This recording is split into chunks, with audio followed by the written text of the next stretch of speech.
8th standard के science subject का, जिसका नाम है living world and classification of microbes. तो ये क्या होता है दोस्तों, सबसे पहले हम बात करेंगे कि लिविंग वर्ल्ड, आपको मीनिंग तो पता होगा कि living world is nothing but इस प्लैनेट पे, इस यूनिवर्स में जितने भी लिविंग ऑर्गेनिज्म, लिविंग क्रिएचर्स रहते हैं, ये सभी चीज को क्या बोला जाता है कि लिविंग वर्ल्ड में काउंट किया जाता है। ओके, एंड बात करें अगर क्लासिफिकेशन ऑफ माइक्रोब्स की, तो माइक्रोब्स का मीनिंग आपको पता है, that is known as a microorganism. तो माइक्रो ऑर्गेनिज्म क्या होता है, पूरे दुनिया में, पूरे यूनिवर्स में एक छोटे से छोटा जो ऑर्गेनिज्म होता है जिसको हम लोग माइक्रोस्कोप से देख पाते हैं, इसके लिए इसका नाम माइक्रो ऑर्गेनिज्म दिया जाता है, एंड शॉर्ट में हम इसको बोल सकते हैं माइक्रोब्स। तो जितना जितना भी दुनिया में माइक्रोब्स प्रेजेंट है, माइक्रो ऑर्गेनिज्म प्रेजेंट है, ये सभी चीज का क्लासिफिकेशन ये चैप्टर में हम लोग देखने वाले। दोस्तों शुरुआत करते हैं हमारे पहले टॉपिक से, जिसका नाम है biodiversity and need of classification. Biodiversity क्या होता है और हमें क्लासिफिकेशन की क्यों जरूरत है। दोस्तों जैसे कि मैं आपको बता दूं कि लास्ट ईयर तक जो हम लोग ने साइंस में पढ़ा था, मतलब अभी आप 8th में हो तो 7th में आपने क्या पढ़ा था,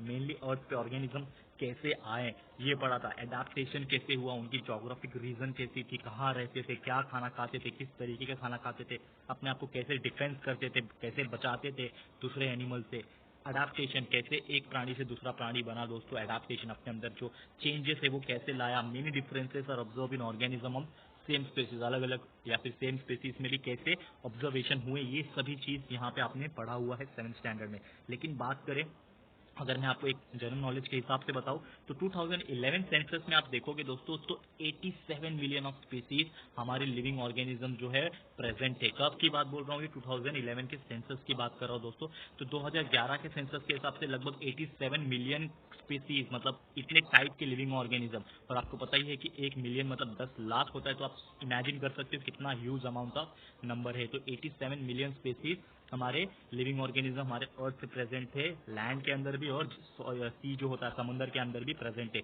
to study such a vast number it is essential to divide them into groups. दोस्तों आपको पता ही है कि इतना ज्यादा नंबर होना हम लोग नहीं कर पाएंगे, एक ही बार आपको इतना ज़्यादा नंबर से डील करना पड़े, 87 मिलियन स्पेसीज के बारे में पढ़ना पड़े तो आप नहीं कर पाओगे। इसके लिए इसको कैटेगराइज करना बहुत जरूरी है, इसका मतलब इसको क्लासीफाई करना बहुत जरूरी है। तो क्लासीफाई करने का जिम्मेदारी जो उठाया एक साइंटिस्ट था जिनका नाम था रॉबर्ट हार्डिंग विट्टेकर। 1920 और 1980 के बीच में इन्होंने एक क्लासिफिकेशन किया, and the process of dividing living organism into groups and सब ग्रुप्स। उन्होंने क्या किया कि ये लिविंग ऑर्गेनिज्म को ग्रुप्स में बांट दिया, उनके भी सब ग्रुप्स में बांट दिया, ऐसे कैटेगरीज बना दिया, एंड यही चीज को क्या नाम दिया उन्होंने, बायोलॉजिकल क्लासिफिकेशन। क्यों बायोलॉजिकल, क्योंकि बायोलॉजी टोटल क्लासिफाई होता है इन्हीं प्रोसेस से दोस्तों। तो यहाँ पे शुरुआत करते हैं, यहाँ पे क्लासिफिकेशन की आपको बता दूं तो रॉबर्ट हार्डिंग विट्टेकर 1920-1980 के बीच में अमेरिकन इकोलॉजी से उन्होंने क्या किया, ये 5 ग्रुप्स बनाए। तो आप देख सकते हो यहाँ पे उनका नाम जो दिया हुआ है, for this classification Whittaker consider following criteria. तो क्या क्या क्राइटेरिया था, ये सभी चीज के बारे में डिस्कशन करेंगे हम लोग। तो सबसे पहले आपको मैं टेबल के फॉर्म से समझाता हूँ, बाद में इसका थियरी पॉइंट ऑफ व्यू भी आपको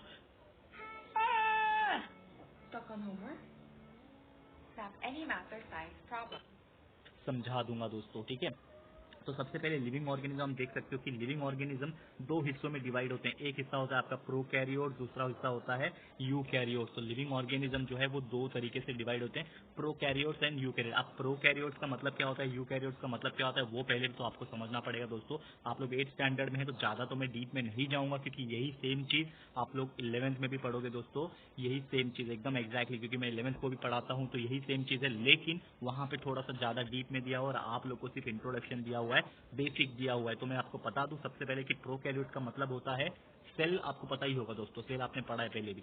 तो सेल के अंदर एक न्यूक्लियस होता है, ठीक है, जो भी सेल होता है, सेल से हमारा पूरा बॉडी बना है, तो सेल के अंदर एक होता है पार्ट जिसको बोलते हैं न्यूक्लियस। तो न्यूक्लियस जो होता है ऐसे ऑर्गेनिज्म में वेल डेवलप नहीं होता है। कौन से ऑर्गेनिज्म में, प्रोकैरियोट्स में। तो आपको बस इतना याद रखना है कि अगर कोई एक ऐसा ऑर्गेनिज्म है जिसका न्यूक्लियस जो है वेल डेवलप नहीं है, तो उसको हम लोग प्रोकैरियोट्स बोलेंगे। ओके दोस्तों, और वही अगर यूकैरियोट्स की बात करें तो जो ऑर्गेनिज्म के अंदर जो न्यूक्लियस होता है वो अगर वेल डेवलप होता है तो उसको बोलते हैं हम लोग यूकैरियोट्स। ये फिलहाल के लिए आपको याद रखना है दोस्तों, बहुत सिंपल सा चीज है। ओके, तो मैंने वही बोला, फर्स्ट जो हमारा क्लासिफिकेशन हुआ वो किसके आधार पे हुआ, complexity of cell structure, cell structure कैसा है उसके आधार पे हुआ। तो ये या तो हो सकता है वो प्रोकैरियोटिक हो या तो हो सकता है वो यूकैरियोटिक हो, तो ये दोनों के आधार पे ही होगा।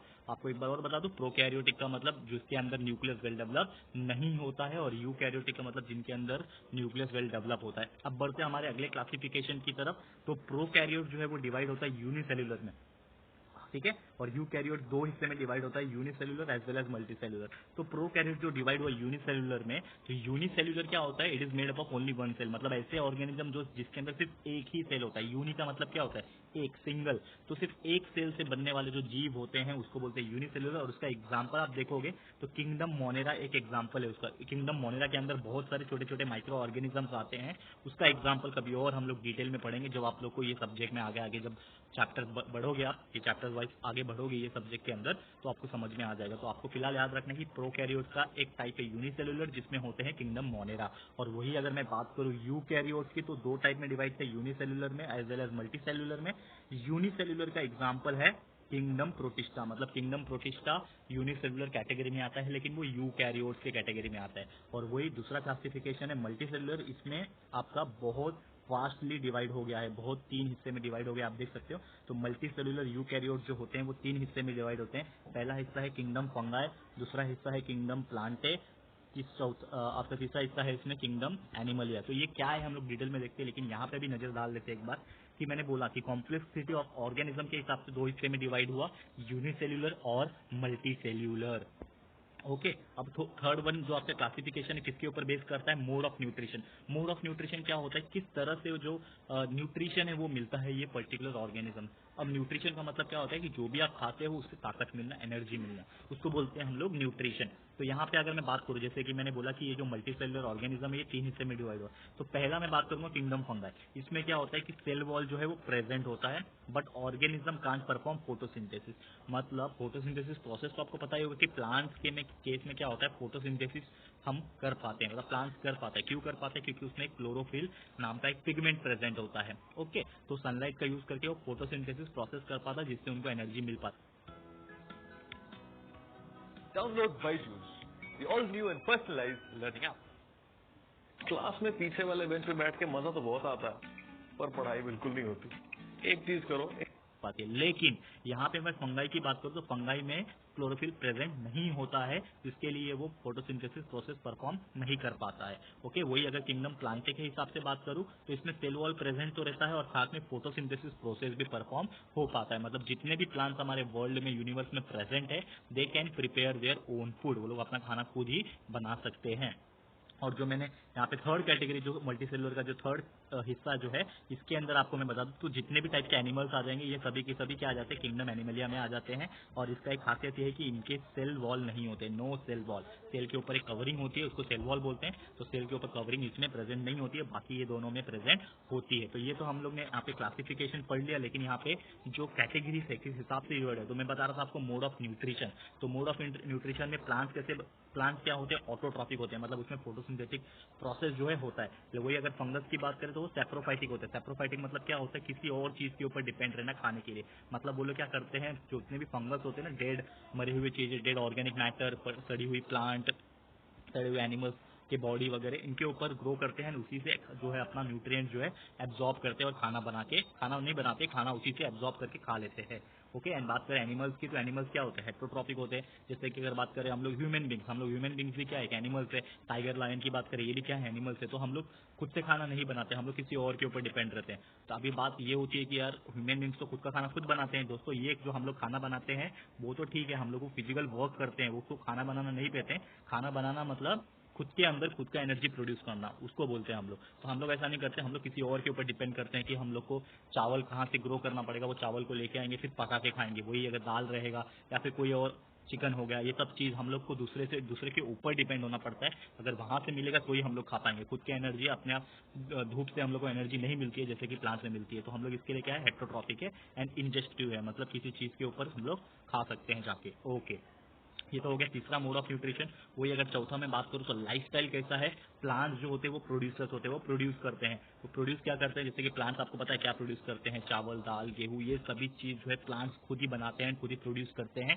एंड एनिमल्स जो होते हैं वो कंज्यूमर होते हैं। जो प्लांट्स प्रोड्यूस करता है वही एनिमल्स क्या करते हैं, कंज्यूम करते हैं। तो प्लांट्स प्रोड्यूसर है, एनिमल्स जो है वो कंज्यूमर्स है। एंड कंज्यूमर्स के लिए क्या लगेगा दोस्तों, कुछ चीज बचेगा भी। तो फंगस जो होते हैं वो डिकम्पोजर का काम करते हैं, कुछ सड़ी हुई चीज, बच गई चीज, ये सब चीज़ को गलाने का एंड खत्म करने का काम कौन करता है? फंगस। इसके लिए हमारा जो इकोसिस्टम है, हमारा जो एनवायरमेंट है, एक वेल बैलेंस है कि ठीक है ये सब एक ही साइकिल में चलता रहता है एंड इनमें से एक भी प्रजाति अगर खत्म हो जाती है, जैसे कि अगर प्लांट्स खत्म हो गए तो कोई जिंदा नहीं बचेगा, फंगस खत्म हो गए तो एनिमल्स भी जिंदा नहीं बचेंगे। तो ये तीनों के तीनों प्रजाति जो है प्लांट्स, एनिमल एंड फंगाई, मैं बात करूँ तो ये सभी चीज़ आपस में एक दूसरे से इंटरडिपेंडेंट है दोस्तों, ये आप लोग को याद रखना पड़ेगा। और वही बात करूँ मैं, पांचवा यहाँ पे है दैट इज जिसका नाम है हमारा फाइलोजेनेटिक रिलेशनशिप। तो prokaryotic to eukaryotic, unicellular to multicellular, मतलब हमारा जो फाइलोजेनेटिक रिलेशनशिप है, तो कुछ प्रोकैरियोटिक ऑर्गेनिज्म कन्वर्ट हो सकते हैं यूकैरियोटिक में, वही अगर कुछ यूनिसेलुलर ऑर्गेनिज्म तो वो कन्वर्ट हो सकता है मल्टी सेल्युलर ऑर्गेनिज्म में। ठीक है दोस्तों, तो ये आई होप आपको समझ में आ गया होगा। यही था हमारा 5 किंगडम सिस्टम ऑफ क्लासिफिकेशन।